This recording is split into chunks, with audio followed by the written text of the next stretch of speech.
des choses du monde. Dieu agit en eux et se manifeste en eux. Et Dieu prouve que c'est lui qui est à l'œuvre en eux. L'autre fait une imitation. Voyez, des imitations, c'est ce qu'il en a toujours été. Faire une imitation. Regardez Ismaël et Isaac. Et tout au long, voyez des imitations. Regardez le prophète Moïse et regardez le prophète Balaam. Voyez? Regardez comme cela a toujours été. Regardez Judas et regardez Jésus. Et Jésus a prédit que dans les derniers jours, ce Saint-Esprit serait le sceau de Dieu.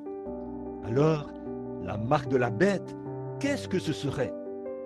Ce serait le fait de rejeter le sceau de Dieu. Car tous ceux qui n'avaient pas le sceau de Dieu avaient la marque de la bête.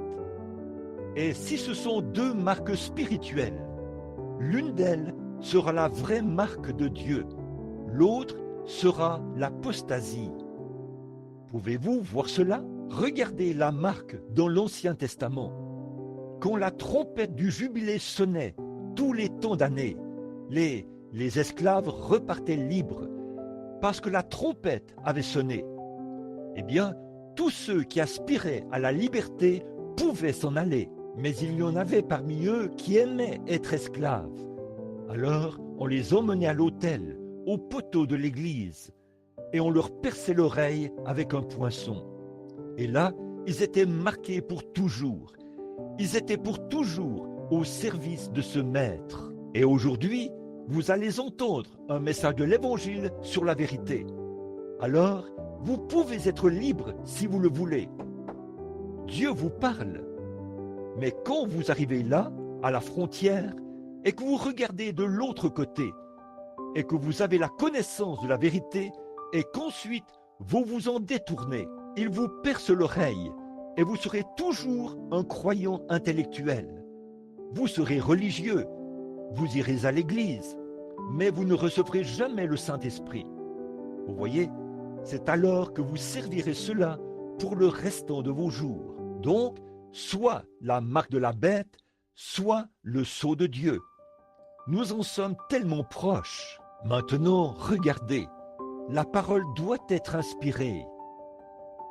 L'entendre, la reconnaître et agir selon elle. Beaucoup de gens entendront, mais ne la reconnaîtront pas. Dieu dira, c'est le moment pour toi. Je ne veux pas être un exalté. Je ne veux pas de cela. Voyez, ils ne la reconnaissent pas. On va aux réunions. Le glorieux Saint-Esprit descend. J'étais assis là, l'autre jour, et une vision est apparue et a tout prédit parfaitement. J'ai dit, voici un jeune homme qui vient.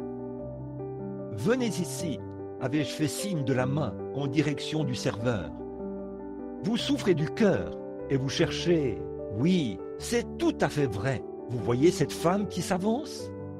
Venez ici. Vous avez une tumeur sur un sein. C'est sur le sein gauche. Et vous êtes très mal en point. Et vous êtes une pécheresse. Et vous ne... C'est tout à fait vrai. Ces hommes étaient assis là. Ils regardaient autour d'eux. Des prédicateurs et tout.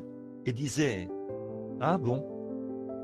Les gens vont à une réunion, voient le Saint-Esprit se mouvoir tout au long de la réunion, révéler les secrets des cœurs et des choses de ce genre. Ils disent, merveilleux, je suppose, oui, voyez, oh frère, voyez, c'est de l'autre côté, il s'est passé quelque chose.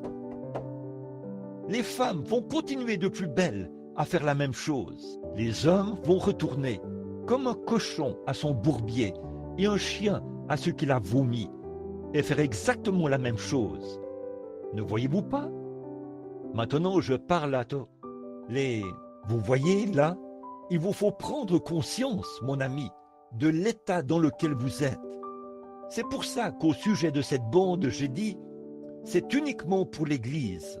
Voyez, l'Église uniquement. Si vous avez été appelé de la lumière, des ténèbres à la lumière, de la mort à la vie, d'une conception formaliste et intellectuelle de Christ à une expérience de la nouvelle naissance et que vous veillez à ce que les choses du monde soient ôtées de votre vie, vous prendrez position pour Christ, quoi qu'il arrive. Alors là, il s'est passé quelque chose. Voyez, il y a en vous quelque chose qui a faim et qui agit, comme il en était de Jacob. Vous voyez, vous luttez avec le Seigneur. Vous marchez différemment après ça. Il y a quelque chose de différent en vous.